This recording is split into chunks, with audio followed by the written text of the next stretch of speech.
يسعد صباحكم، كيفكم؟ ان شاء الله بخير. ما حنكتر سلامات. في كلمتين بدي احكيهم ضروري جدا معكم، لانه امبارح صراحه اللي سمعته بعد لقاء وزير خارجيه فرنسا ووزيره الخارجيه الالمانيه مع احمد الشرع، السيد احمد الشرع، كان وضع يعني في كلمه كثير عم تتردد، هي الكلمه اللي واقف عندها انا بالفيديو تبعنا اليوم، كلمه الاقليه. من هي الاقليه؟ يعني كثير في على كل الكلام، كل ما بنفوت بموضوع او بيجينا حدا من برا بيقول لك اخي الاقليات، حقوق الاقليات، حقوق المراه، يا جماعه سوريا ما تاسست امبارح. الكلام موجه لحبايبنا اللي بيقولوا اقليات. ما في شيء اسمه اقليات، نحن كلنا اجزاء. من يوم ما تاسست سوريا بعام 1946 كدوله اللي عم نشوفها هلا، الكيان الموجود حاليا، الى اليوم نحن سوريا متعدده، فيها مسيحيين وفيها مسلمين وفيها المسيحيين على مختلف طوائفهم، المسلمين على مختلف طوائفهم، وكلياتهم شاركوا بهالبلد هذا. يعني احنا ما حدا بعمره ما حدا اخذ البلد لإله وقال هي البلد إلي. في ناس من اخوتنا حبايبنا المسيحيين كان لهم دور كبير بالبلد، في ناس من المسلمين كان لهم دور بالبلد من اختلف طوائفهم، في اخوتنا الدروز كان لهم كمان دور بالبلد، اخوتنا الاسماعيليه، الشرفاء من بقيه الطوائف، من الطائفه العلويه حتى كان لهم دور بالبلد. بحكي على الادوار الايجابيه، ما بحكي على الادوار السلبيه طبعا بالتاكيد. فكلياتنا اجزاء. خلينا نعتمد التسميه، هي التسميه كثير حلوه. نحن جزء. الولايات المتحده الامريكيه عباره عن اجزاء يا جماعه، 50 ولايه، في ولايات صغيره وولايات كبيره. عمري ما سمعت انه ولايه صغيره قالت انا اخي ليش صغيره؟ أنا كله يمثل، حتى في انتخاب رئيس الجمهورية عندهم أو رئيس الدولة خلينا نقول، الكل في لكل ولاية لها صوتين، يعني بالتساوي. هالموضوع هذا بالنسبة لموضوع الانتخاب، بس بالنسبة لمواضيع ثانية الولاية الصغيرة بتاخذ على قد الولاية الصغيرة، والولاية الكبيرة بتاخذ على قد الولاية الكبيرة. نحن الحمد لله ما عندنا ولايات، نحن عم نحكي إنه نحن في عندنا أجزاء. في عندنا المسلمين وعندنا المسيحيين، وضمن المسلمين في عندنا الدروز، في عندنا الإسماعيليين، في عندنا مليان مشكل. هذا مو خلاف.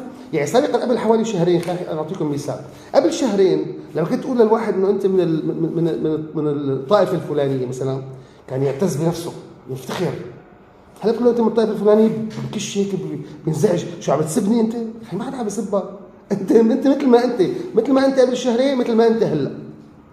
فنحن ما في شيء اسمه اقليات، في شيء اسمه اجزاء. يعني لما بيطلع واحد مبدع من اخوتنا المسيحيين ما بنقول له عود اسكت اخي انت ما لك علاقه، انت مسيحي. لا يا حبيبي، انت مبدع، المفروض توقف اول واحد مع اكيد، ووقفوا الناس وراك بالمجال اللي انت فيه.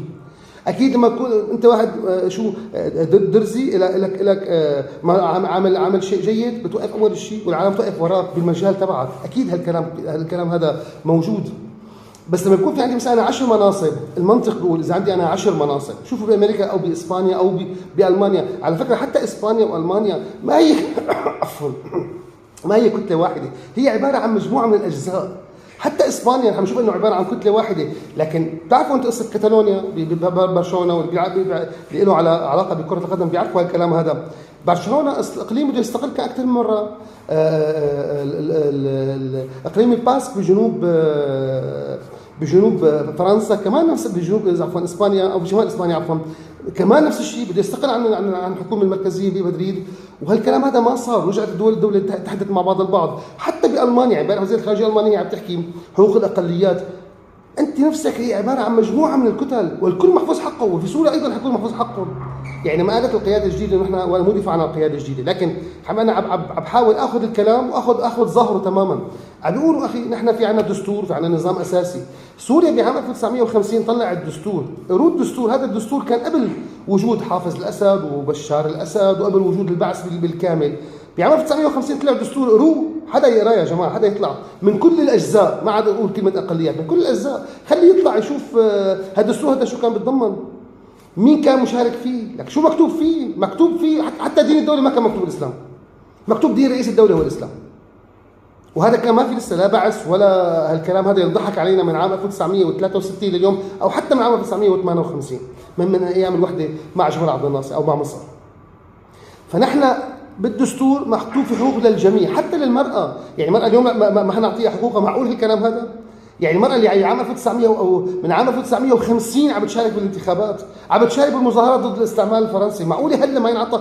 نحن لن نقبل، يعني نحن اللي عم تقولوا عنا أكثرية لن نقبل لن نقبل. نحن الجزء الاكبر، خليني اقول حتى ما مشان ما نقول كلمه اكثريه او اقليه، نحن الجزء الاكبر ما حنرضى. حنرضى نحن نسواننا وبناتنا وامهاتنا يقعدوا بالبيت بدون ما يمارسوا دورهم؟ بالتاكيد مثل ما قال في اولويات على راسي وعيني. كل نساء العالم تعرف الكلام هذا، كل نساء العالم بتعرف انه اولادها اولويه بالنسبه لها، شخصيتها اولويه بالنسبه لها. بس هذا الكلام ما بيتعارض مع بعضه البعض. المرأة لها أولوية، المرأة لها حق، أكيد هالكلام هذا ما حيجي. مين ما كان لن تحكم سوريا بنظام يكون قائم على إقصاء الناس، إلا إذا كان نظام ديكتاتوري مثل ما صار مع نظام حافظ الأسد ونظام بشار الأسد. نظام حافظ الأسد إذا كان يعني الأجزاء اللي بتعتبر حالها هي أقليات، هي الأجزاء الصغيرة اللي بتعتبر حالها أقليات، يا جماعة الخير أيام حافظ الأسد ما كنتوا أنتوا عايشين. حتى أيام حافظ الأسد ما كنتوا عايشين. شو كان معيشكم؟ انه والله عم يقول لكم ها شو شلون انتم رح تاخذوا حقوقكم كامله، وكانه قبل عام 1970 ما كنتوا اخذوا حقوقكم، وكانه بعد عام 1946 ما كنتوا اخذوا حقوقكم عم تاخذوها كامله. لانه هذا الدستور الجمهوريه العربيه او الجمهوريه السوريه كما كانت تسمى كان ينص على حق المراه. انسوا لي موضوع فتره حافظ الاسد وحزب البعث وكل هالكلام هذا. اطلعوا لي على التاريخ قبل عام 1963 حتى قبل 1958. درسوا الفتره من عام 46 ل 58 قانونيه، وبتمنى من اخوتنا القانونيين يلاقوا لنا يعملوا برنامج او يعملوا ندوه يحكوا فيها عن سوريا من عام 46 ل 58 قانونيا ودستوريا. كان في دستور يحفظ حقوق الكل، ويجب ان يحفظ حقوق الكل، ويجب ان تبقى حقوق الكل محفوظه. يا جماعه اللي عم بيحكي على موضوع نحن اجزاء صغيره واجزاء كبيره، كلنا ساهمنا بهالبلد هذا. فارس الخوري على راسنا من فوق لكل السوريين. انا بحكي على راسنا، قصدي انا كل السوريين على راسنا من فوق. فارس الخوري لما طلع على منبر الجامع الاموي، وشوفوا القصه لما فرنسا قالت له انا وجاي امبارح وزير خارجيه فرنسا عم بيلعب على الوتر هذا مره ثانيه، ويبدو انه استعمار فرنسا بيحاول يرجع مره ثانيه. لما بيحاول يقابل اخوتنا المسيحيين ويرجيهم انه هو معهم، ليش نحن ضدهم؟ نحن كسوريا ضد اخوتنا المسيحيين؟ بالعكس، انا عشت ببيئه مسيحيه، انا عشت ببيئه مختلطه مسيحيه واسلاميه. ما كان فيها الكلام. كان عندي رفقات مسيحيين ونلعب مع بعض كرة قدم ونطلع رحلات ونجي ما كان في شيء بيناتنا نهائيا. جيراني بالبنايه بيتين كنا مسلمين وبيتين مسيحيين، بالطابق التحتاني كان 3 مسيحيين وواحد مسلم. كلياتنا مع بعضنا البعض. فارس الخوري تاج على رؤوسنا كلياتنا. سلطان باشا اطرش ليش قليله؟ سلطان باشا اطرش اللي كل سوريا اجت لعنده على الجبل قالت له تعال انت كون قائد الثوره السوريه الكبرى. ليش؟ لانه زلمه يعني قليل القيمه؟ بالعكس، لانه شافوا فيه قدوه وقيمه كبيره جدا يجب ان يكون. حتى الشيخ صالح العلي، خلينا نحكي ما معش يقولوا الشيخ صالح العلي بجوز سبب اسمه حساسيه عند البعض، لكن كمان هذا الزلمه شارك باستقلال سوريا. ابراهيم هنانو بحبتنا بإدلب وحلب، ابراهيم هنانو وما ادراك ما ابراهيم هنانو، شكر القوتلي، هاشم الاتاسي وغيره كثير. انا ارجو ما اكون نسيت حدا. بحاول اجمع كل الكلام. اخوتنا بدرعا وقتالهم ضد الاستعمار الفرنسي. يا جماعه نحن عايشين هلا فتره وكانه طالعين من الاستقلال. يا جماعه لذلك عم رجعوا قروا الفتره من ال 46 لعام 1958 بتلاقوا كثير في احداث. نعم كان يصير انقلابات على راس السلطه، هذا كلام واقعي، لكن اجتماعيا كانت الناس عايشه ومبسوطه وما في اشكاليات عندها. اي والله راح زعيم اجى زعيم، قاموا صوره حطوا صوره، لكن حقيقه من 46 ل 58 ما تعرضت سوريا لهزائم كبيره. في امور سياسيه قال كل الطمعان بسوريا اكيد، لكن الهزائم اجت بعد 58 بلشت الامور تتراجع اكثر واكثر. فبرجع بقول مره ثانيه يا جماعه، يعني يا اما عم ندور على نظام ديكتاتوري يقمع الكل ويوهم هالاجزاء الصغيره انه والله انتم اوعكم اذا الجزء الكبير اكلكم رح يقضي عليكم كلياتكم. هذا الكلام ما له مقبول ولا رح يصير لك. طلعوا على ساحه الامويين يا جماعه، طلعوا على راس السنه. في ناس من اللي اجوا من بر من ادلب صاروا ينتقدوا اخي شو هذا اللي عملتوا لنا بساحه الامويين، ومع ذلك الاداره جيت قالت لا الناس تحتفل وتساوي، وهذا الطبيعي. هذا هي بلدنا متعدد، ما في شيء اسمه بلد على فكره مؤلفه من طائفه واحده. بكل بلد او اقليه واحده او قوميه واحده. كل بلدان العالم فيها كثير قوميات، فيها كثير اديان واعراق، ونحن بسوريا دائما كنا نحافظ على الكلام هذا. لما الجيش الفرنسي بزماناته انسحب من حارات المسيحيه قصدا لحتى بعد ما عمل بلبله بين المسلمين والمسيحيين وفتح الحارات المسيحيه قصدا لحتى يفوتوا الغوغاء يفتكوا بالحارات المسيحيه، السوار المسلمين وقفوا بوشهم للحارات المسيحيه ومنعوا الغوغاء يفوتوا عليهم. فنحن طالما ما كان عندنا قياده عم تقول اخي نحن شو اسمه نحن بدنا نكون كلياتنا مع بعضنا، طيب نطول بالنا بنشوف بنضل واقف معه وبنشد على كلامه وبنحاسبها على كلامه، نقول له يا اخي انتم قلتوا انه انتم حتحموا الكل، هل انتم حتحموا الكل؟ حتى الان هذا اللي شايفه، ما حدا عم ينظلم ولا حدا عم ينضام فقط.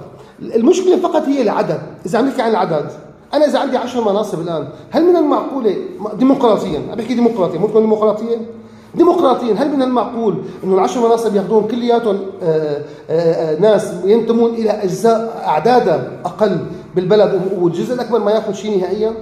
المنطقي بيقول انه اخي من هال10 مناصب لازم يتاخذ منهم 6 مثلا، 6 اذا عم نحكي عن نسبه وتناسب، 6 اخي ياخذوها الجزء الاكبر، و4 مناصب توزع على البقيه مع الحفاظ. طبعا بحكي انا بحكي كمناصب كحقوق، مناصب حكوميه، ما عم بحكي كحقوق في الواقع.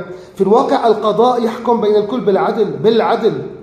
اجتمع مسلم مع مسيحي، المسلم بده على المسيحي، اذا المسيحي ما حب ياخذ المسيحي الحق. المسيحي مجتمع مع الدرزي اذا بيحكي على قضيه مدنيه، اذا كان الدرزي معه الحق بياخذ الحق، اذا كان المسيحي معه الحق بياخذ هو الحق.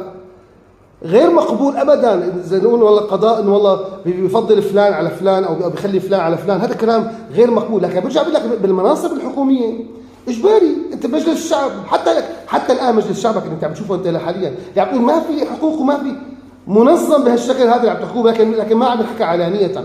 منظم انه عدد الاعضاء من الكتله الفلانيه بيكون من الجهه الفلانيه، ومن عدد الاقل بيكون من الكتله الثانيه. لكن اللي كان عم بيصير انه كان هالعالم هيك ما له مفعل دوره، كان هالعالم كلها محطوطه على جنب، هي العالم كلها ما لها اي قيمه، لانه بيجي القدر اللي كان موجود بيحكي كلمه بتمشي العالم كلها. شافت واحد عنصر صغير بالمخابرات ممكن يمشي مجلس الشعب كلها وبينزلهم كلهم ببطحهم على الارض. كان كل العالم ما له دور. فيا جماعه رجاء ما نحط العصي بالعجلات، وما نقول نحن انه نرجع نحكي عن موضوع الاكثريه والاقليه. يعني نحن عم نسبب مشاكل ما لها قيمه. يعني بتنفتح مشكله بالساحل بيحلوها، بتنفتح له مشكله بحمص بيحلوها، بتنفتح مشكله بالسويدة بيحلوها، بتنفتح مشكله بدير الزور. ليش عم نحاول نحن انه يلا نضل نحارب هاي الدوله؟ بدها هدوء. ما بتمشي هالدوله هي الا اذا كان في هدوء كامل. يا جماعه ما حدا حياخذ حقوق حدا، صدقوني ما حدا حياخذ حقوق. نحن لن نرضى. نحن اقول حتى ما حدا ينتقد على كلمه نحن.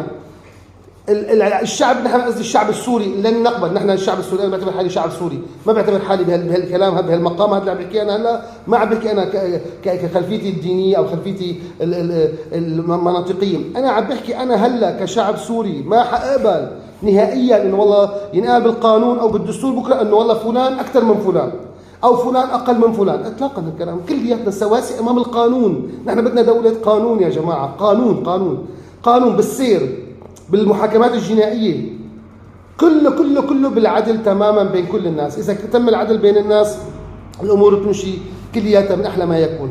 برجع بحكي عن موضوع كمان بس كتعقيب بسيط على موضوع المرأة يا جماعة حقوقها محفوظة، لن يقترب أحد من حقوق هذه المرأة.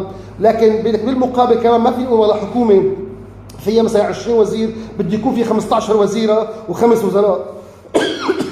عفوا، هذا الكلام بنظام الأسد ما كان موجود.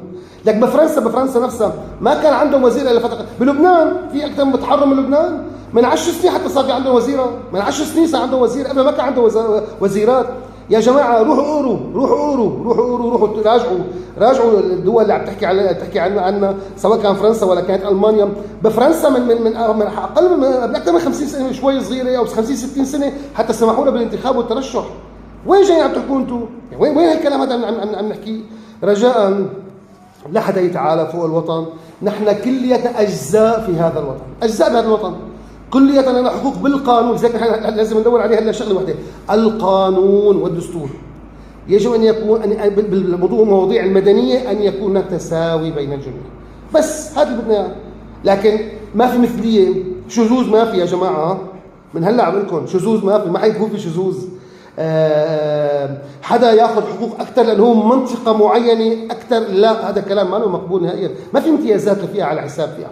كل الناس سواسية امام القانون، وكله يجب ان يقوم على القانون، وهذا هو لازم نطالب فيه. لكن ما نطالب فيه باسلوب عم نشوف اساليب استفزازيه قصدها انه عم نحاول ندمر. هلا مو وقتها. هلا خلينا ننهي الامور الامنيه ونقدر نوصل لبلد مثل العالم والخلق، وما تكون مرجعياتنا يا جماعه خارج البلاد. رجاء مرجعياتنا خارج البلاد نسوها. يعني امبارح الاجتماع اللي صار بوزير خارجيه فرنسا وبين اخوتنا المسيحيين كان غير مقبول، غير مقبول ابدا. لانه مين وانت حتى تجتمع مع المسيحيين؟ وكانك انت الوصي اللي على اخوتنا المسيحيين. لا، اخوتنا المسيحيين حقوق كامله علينا وحقهم على رقبه البلد كلياتها. ما بتجي انت كفرنسا بتعمل لي حالك انه انت جاي والله دافع عن حقوق المسيحيين. ليش دافع عن حقوق المسيحيين؟ نحن كشعب سوري بندافع عن حقوق المسيحيين والمسلمين وكل الاقليات وكل شو بدكم التعابير احكوها. لكن ما بتجي انت بتجتمع معهم لحالك. ليش ما اجتمعت بوزيره الخارجيه الالمانيه مثلا معهم؟ انت يعني نفس الفكره القديمه يا جماعه. فرنسا دائما بتحب تحط ايدها دائما على موضوع المسيحيين في بلاد الشام، وهي الوصيه عليهم. انت طلعت بالقصه وبتنحل الامور كلياتها. لا حدا يتعالى فوق الوطن رجاء، نحن كلياتنا بهالوطن. سوريا بدها تمشي كلها مع بعض لقدام، ما بصير حدا يمشي لقدام وحدا عم يجدف على الطرف الثاني، كلياتنا نمشي لقدام ونبني دولة قانون. لا تحاولوا تعملوا حساسيات يا جماعة. في شيء أهم، في ناس طالعة من السجون، في ناس جروحها ما التأمت، هلا عم تدفن أولادها لسه. طلعوا على سجن سيدنايا يا جماعة، بس طلعوا على سجن سيدنايا اللي عم ينادي لي بحقوق وما حقوق. طولوا بالكم، في عنا لسه امور اكثر بكثير اهم، والحقوق محفوظه يا جماعه. كلنا كسوريين يجب ان ننادي بالمحافظه على حقوق كل الناس مين ما كان يرفض. طولت عليكم، ما كنت بدي اطول عليكم، لكن الفكره هي كثير بصراحه. امبارح ما قدرت نام، انا عم فكر فيها انه مو معقول نضل بهالاسلوب هذا على انت الحق عليك، لا انت الحق عليك. يا جماعه الغرب عم يتكالب علينا واضح. امبارح انا شفت امبارح سايكس بيكو، انا ما شفت امبارح وزير خارجيه المانيا وفرنسا، شفت سايكس بيكو جايين لعنا عم يفرضوا شروطنا ومناقضة. وتذكرت تماما، انا بقرا تاريخ، تذكرت تماما كيف استعمروا فرنسا، كيف استعمروا عفوا سوريا، كيف استعمروا الجزائر، كيف استعمروا العراق، كيف استعمروا في مصر بنفس الاساليب القذره هي. نحن ما شحادين يا جماعه، اذا كنا شحادين قولوا لنا. يعني بلدنا اللي كانت عم تدفع كل هالمصاري وكل هالنهب هذا اللي صار كلياته، هذا النهب منين اجى؟ يا جماعه عبيد القذرين والكلاب اللي كانوا بالنظام السابق كانوا عم يخترعوا شغله عم ياخذوا حقها، كانوا عم يسرقوا البلد. يعني هالمليارات اللي راحت هنيك كلها من البلد هي، معناتها البلد فيها خير على اقل ما هنالك فكره بسيطه كثير. الاتاوات اللي كانت عم تندفع لهالارزال هدول كلياتهم مليارات. طيب هالمليارات هي تعالوا نتشارك فيها لنصلح الخط الكهربائي اللي جاي من درعا للشام، أول اللي جاي من تركيا إذا كان في مشاكل بالخطوط الكهربائية، ونصلح قصة الكهرباء. تجارنا وصناعيين الأحباب، أنتم أحفاد لأجداد كانوا بأيام الاستعمار الفرنسي، هن ينهضوا بالبلد، هن اللي حملوا البلد ومشوا فيها لقدام، مو بقية العالم بصراحة. أنه أنتم عندكم القدرة أكثر، أنتم قادرين رح تحطوا إيدكم بإيد القيادة الجديدة إذا هي عطتكم الأمان السياسي والاستقرار الأمني. انتوا اعطوها الاستقرار الاقتصادي، انتوا اعطوها. ما نستنى، ما عدنا نستنى انه نشحد من السعوديه، لا نشحد من قطر. يا ترى وين نشحد هلا؟ نشحد من الغرب. الغرب قالوا لنا لا. طيب نشحد من روسيا. انسوا هالكلام هذا. اذا ما نحن اعتمدنا على نفسنا وكنا وشلنا هالبلد هي، ما حدا حيشيلها يا جماعه. واللي بده يشيلها بشروط. ما في حدا بيحبك لله، خلينا نكون صريحين، ما حدا حيحبك لله، كله بده جزء من الكعكه. حتى لو كان ظاهريا بيقول لك انا بحبك وبموت فيك، بده منك شغل. فيا اما انا بحل مشكلتي بايدي، يا اما غيري بده يحل مشكلته بس بطريقته الخاصه. بعتذر مرتين على الاطاله، صرنا فوق ال 18 دقيقه، بعتذر منكم كثير، لكن بتمنى هالكلام هذا تنشروه، بتمنى تناقشونا فيه. يعني يا جماعه اذا في اخطاء ببعض الامور تناقشونا فيها، تحكوا معنا فيها، تقولوا اخي نحن في عندنا مشاكل، في اخطاء يرجى تصحيحها، تمام؟ وطبعا ما حطول في لسه مناهج الدراسيه يا جماعه اقروا رجاء، اقرأوا قبل ما تحكي اي شغله، قبل ما تنشر اي شغله اقراها شو صار. اذا لقيت فعلا في اشكاليه بتقول لي عليها، مش ما تقول والله زنوبيا قاموها من كتاب الديانه، انا بعترض على الكلام هذا. يا اخي زنوبيا ما لها علاقه بالاسلام، زنوبيا بطله عظيمه من ابطال سوريا، لكن ليست لها علاقه بالاسلام. بدرسها بالتاريخ وبعتز فيها وبحط صورتها على العمله تبعي، وبحط صورتها على كتاب ابني المدرسي، بس ما بجي بحطها على كتاب الديانه. كتاب الديانه ما له علاقه بالقصه كلياتها، هذا دين ما له علاقه. حتى ما فيني احطها على كتاب الديانه المسيحيه، ما له علاقه بالديانه، لا مسيحيه ولا اسلام. بعتذر مرة ثانية على الاطاله، الكلام بطول، للكلام بقيه مره ثانيه. بتمنى الاشتراك بالقناه، تدعمونا لحتى نقدر نضل نحكي، هذا وقت نقدر نحكي فيه لحتى نقدر نعمر هالبلد. هي فرصه تاريخيه يا جماعه، يرجى انه ما حدا ما نضوعها ابدا. يسلموا ايديكم، شكرا على متابعتكم. بعتذر مره ثانيه، بتمنى الاشتراك بالقناه وتفعيل زر الجرس وتفعيل التنبيهات، وشكرا لكم كثير. السلام عليكم.